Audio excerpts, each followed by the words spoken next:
Tolonglah orang yang jahat sama kita. Kita benahi deh, kalau kita membalas kebaikan orang yang baik sama kita mah enteng. Habis kita dikirim sarung, kita ngirim gak balas, ngirim mekena. Dikirim roti, kita ngirim apa tadi? Apa tadi? Saya tidak bisa nyebut namanya Abi di mana? Hah? Timtan. Masya Allah, saya rasa. Bahasa Jawanya iwal-iwal. Sudah saya cek tadi di Google, ada namanya apa? Iwal-iwal. Iwal-iwal. Ada semuanya. Beda nama saja, akan tapi sama kuenya. Coba. Ada benci, dendam di dalam hati. Kalau kita berbuat baik kepada satu orang yang baik sama kita mah enteng. Akan tapi Nabi menyebutkan laisal wasilu bil mukafi, orang penyambung silaturahmi sejati adalah bukan orang yang membalas kebaikan orang yang berbuat baik kepada kita. Walakinnal wasila man idza qutiyat rahimuhu wasalaha. Akan tapi penyambung silaturahmi sejati adalah orang yang dijailin, dijahatin, malah melakukan kebaikan kepada orang tersebut. Ini istimewa. Dan jika kita mulai dari sini, beres semuanya. Selama kita tidak pernah mencermati sisi kelemahan kita. Kelemahan kita ya ini kelemahan kita yang harus kita benahi. Gara-gara sudah pengajian, bisa menangis di majelis, keluar merendahkan orang lain. Merasa sudah punya surga, petentang-petentang ke sana kemari. Seolah-olah sudah punya surga. Wah, top. Majelis paling rajin, majelis paling rame. Wah, rajin, ada kegiatan macam-macam. Akan tapi ternyata tanpa ia sadari, dia merendahkan orang lain. Sama. Kadang kita juga terlena. Kelihatannya berbuat baik banyak, akan tapi tersimpan dendam di hati kita. Kita dendam kepada umat Nabi Muhammad SAW. Maka mari kita lihat itu umat Nabi. Jangan kita mendendam. Yuk kita berlatih membalas kebaikan orang yang jahat kepada kita. Kalau kita sudah bisa menggunakan ini, lihat, indah. Rumah tangga akan indah, keluarga akan indah, bersahabat akan indah.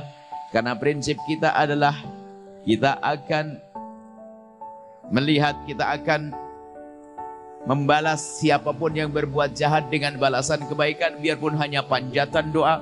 Dan ini ilmu yang terpenting, ilmu yang sangat berat, yang bisa melakukan ini hanya para waliullah dan kekasih Allah. Bayangkan dijahatin, tapi malah membalas kebaikan. Ini para kekasih Allah. Yang istilahnya dengan qalbun salim.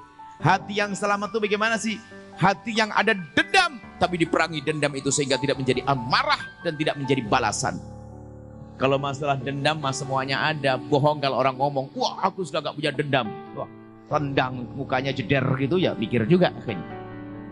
Kita semua ada dendam. Kita semua ada dendam, marah. Akan tapi perbedaan antara si A dengan si B adalah kemampuan menahan amarah yang disebut dengan jihad akbar, memerangi amarah. Memerangi amarah yang ada di dalam hati. Saya marah dengan dia, tapi aku ingat dia umat Nabi Muhammad, tidak aku tahan. Ayo kita dari sini mulainya. Pulang ke rumah kita cari orang kurang ajar, orang yang pinjam duit kepada kita nggak balik-balik. Sampai anak kita mau kuliah, mau sekolah, mau mondok, sampai kita ngutang-ngutang lagi gara-gara dia pinjam duit nggak balik-balik. Oh, kurang ajar banget, ditelepon malah direject, di SMS gak bales, datang ke rumahnya katanya gak ada, padahal kelihatan kepalanya, kakinya juga kelihatan. Sudah begitu lari ke belakang, kita kejar ke belakang. Malah marah, gara-gara marah ngangkat tangan, oh dompetnya jatuh, wah duitnya kemana-mana. Kurang ajar nih, kan gitu ya, marah ya. Kurang ajar banget, pinjam duit gak balik-balik, sudah gak nemui. Bilang nggak ada, ternyata ada di rumah. Oh, apa yang ada di hatimu setelah itu? Kalau Anda bisa menata hati lalu berkata, itu umat Nabi Muhammad, Anda ancam awas nanti malam ya. Nanti malam awas. Kemudian di tengah malam Anda bangun, melakukan sholat hajat, sholat tahajud semuanya. Kemudian Anda pungkasi dengan panjatan doa, ya Allah, itu tetanggaku yang kurang ajar, pinjam duit gak balik-balik, kami mohon ya Allah tambahkan rezekinya ya Allah, suaminya tambah cinta ya Allah, anaknya baik-baik ya Allah, berikan segala kebaikan ya Allah. Bisa Ibu? Bisa Pak? Berat. Karena itu amalan para wali. Kalau amalan kita mah ecek-ecek. Habis dikasih, ngasih, mulai enggak. Ngasih pun kita setelah dikasih sama orang. Kan begitu ya? Ini kelas ecek-ecek, kelas kecil kita. Kalau yang tadi kelas berat, dijailin sama orang malah membalas dan kebaikan. Allah. Itulah Bu calon mantumu. Yang kayak tadi tuh, dijahatin malah sabar, itu calon mantumu. Mau enggak? Mau. Kalau mau jadi begitu Bu, nanti diambil mantu sama orang itu anaknya. Itulah Pak. Ini kebaikan sebenarnya kita menyadari dan itu akhlak Nabi. Kalau kita cinta Nabi dari sinilah. Kau usah rame-rame sudah ada cinta Nabi, majelis cinta Nabi. Sebentar dulu. Bagaimana Anda dengan orang-orang semacam ini? Ini PR besar. Dan ini ilmu ya, ini ilmu kita saat ini. Yang kita butuhkan ilmu ini. Kita butuh ilmu ini, ilmu melihat Rasulullah. Sehingga kalau kita sudah bisa melihat Nabi Muhammad pada orang yang jahat sama kita, begitu mudah kita melihat Nabi pada orang-orang yang berbuat baik kepada kita. Ini melihat Nabi pada orang yang jahat kepada kita. Allah istimewa. Maka mulai malam ini yuk kita tata hati kita. Jika kita melihat orang yang jahil berbuat jahat kepada kita, yuk kita tata hati kita. Memang berat ya.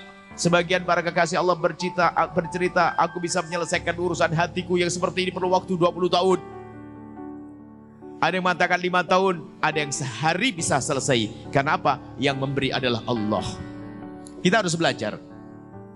Saya pun juga belajar bertahun-tahun.